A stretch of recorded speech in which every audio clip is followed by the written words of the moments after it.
One word that we do not want to hear this year, but we're hearing it a lot, is FLU, flu, influenza.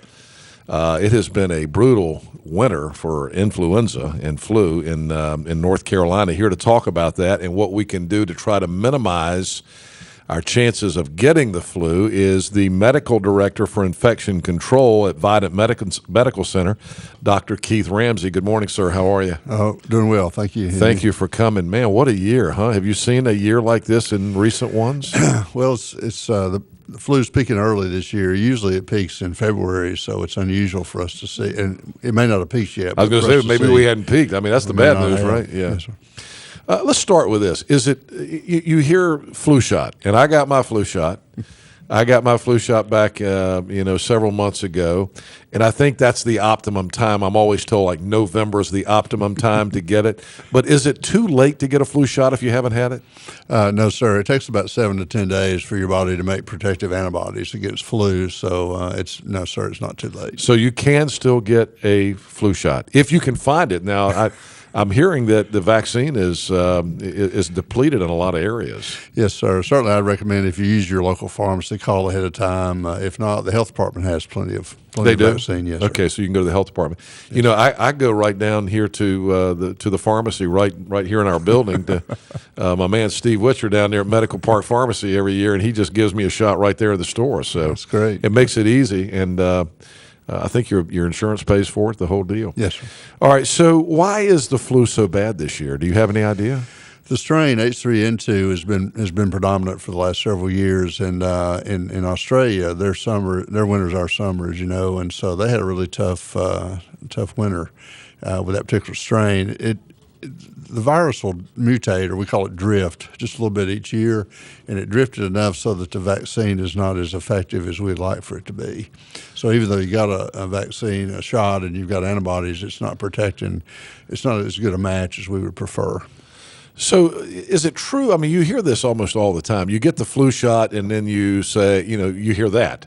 You hear that the shot's not being as effective. Is it because it's a different strain, or is this one just like a super germ? No, sir. It just mutated just enough so that the antibodies that your body makes don't quite match up and neutralize it as well as it should. I gotcha. Okay. All right. Knock on wood. I haven't had it yet, and I don't like it. And apparently it's a pretty bad one this year. So tell us the steps we can take to minimize the chances of us getting the flu. Well, as we've talked, Henry, the first thing to do, go ahead and get your vaccine, despite the fact that it may not be as effective. If you do get the flu after having received the vaccine, you will not have a severe case. It may make the difference between you missing 3 days of work versus 5 days of work, or the difference between you being able to be treated at home and have to go to the hospital. So we do recommend that you get the vaccine. And then secondly, certainly if you get a cough or cold, we say cough into your sleeve. Cough into your inner elbow. That's right. Not into your hand. I mean, look, we were all as kids. We were all taught to cough in our hand. Absolutely. And it turns out that's the worst thing you could do, right? Yes, sir. And certainly wash your hands with soap and water and other these hand hygiene based soaps as much as you can. Stay away from other folks that are coughing and sneezing. If you get sick, don't go to work. Don't send your kids to school. Absolutely. Don't let school be the babysitter for your sick child. Yeah. Is there? I hear about Tamiflu. Yes, sir. Tamiflu, that's a prescription drug, right? That yes, you sir. can take to try to minimize your chances.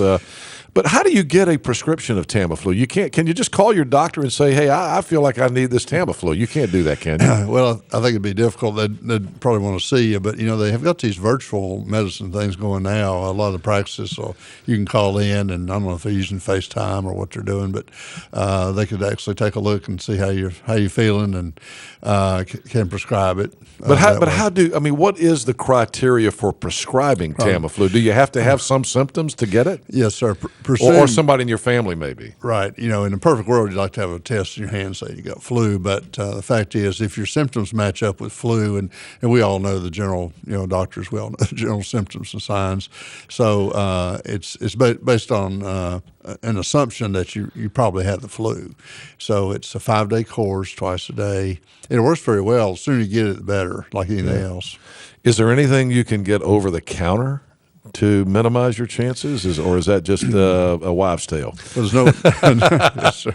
I've heard you can get this, you can get that, but I don't know if any of it really works. Nothing antiviral, but certainly we do recommend, taking the decongestants and expectorants and things, cough drops. I always have some cough drops around just in So case. cough drops really work? Yes, sir. I always thought they were just candy. Particularly the lemon flavor. I was going to say, I always like those Luden's Wild Cherry, and I'm like, that's nothing but candy, man.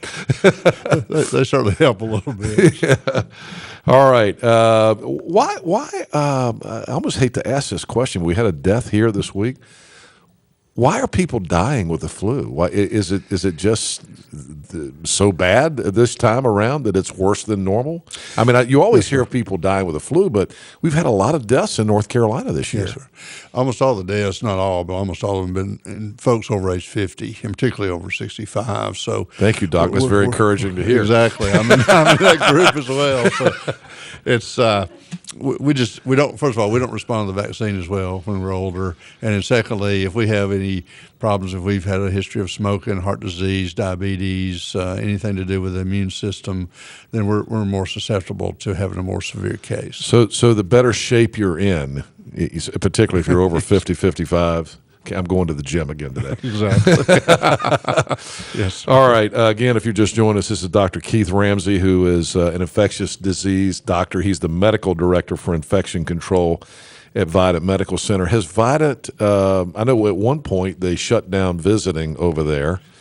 Have we had it as bad as other parts of the state? Because I don't think that's the case right now. I mean, right now you have not shut down visiting over there, right? Right. We just limited visitation among children 11 under age 12 because, again, they go to school, kids go to daycare, they pick it up from their classmates, and if they come to visit in the hospital, they may carry it with them and not actually be very sick, but they'll be shedding virus like crazy. Right. So we did phase 1 restriction in the Children's Hospital, the Maynard Children's Hospital, in December 4th, and then we went house-wide about 2 weeks ago. So now, help me with this. If I am constantly washing my hands with warm soap and water, yes, or hand sanitizer, you probably saw our big hand sanitizer out there. I'm getting to the point where I'm very, very anal about this. We got a big bottle of hand sanitizer out in the lobby. Yes, and every time I go by there, I pump it. I mean, does that help? Does it really help to keep your hands washed and put Purell and stuff like that on your hands? Absolutely. Yeah. Yes, sir. But you're saying that some of this you can get it. It's airborne, right? Yeah, because people are sneezing around you. Is that as bad as touching people? I mean, we're all in the habit of shaking hands. Absolutely. In fact, I thought it was funny. Last Sunday at church, my pastor said, "No handshaking today," which I thought was really good. That's right. But we all shake hands. Right. I was at an event last night. I bet you I shook 50 hands. Absolutely. And if you shake 50 hands, the chances of you getting something are pretty good. That's what worries me. That's right. You go to church, you go to the bank, grocery store. Yeah. Shake hands. You could easily pick it up that way. I think during the winter months that we ought to implement an international rule: no handshaking. Let's just fist bump. Right. What do you think about that? Or bow, like they do in Great Britain, to the Queen. All right. Anything else that I haven't asked that you can mention that would be helpful to us? Well, again, I certainly want to emphasize if you haven't gotten your flu vaccine, certainly go ahead and get that, because it may very well prevent you from getting a more severe case. It's not too late. Some people are afraid of the flu vaccine. I know you hear this all the time, and I've heard I get mine every year. Yes. And some people say, I took that flu vaccine one year and I got sick.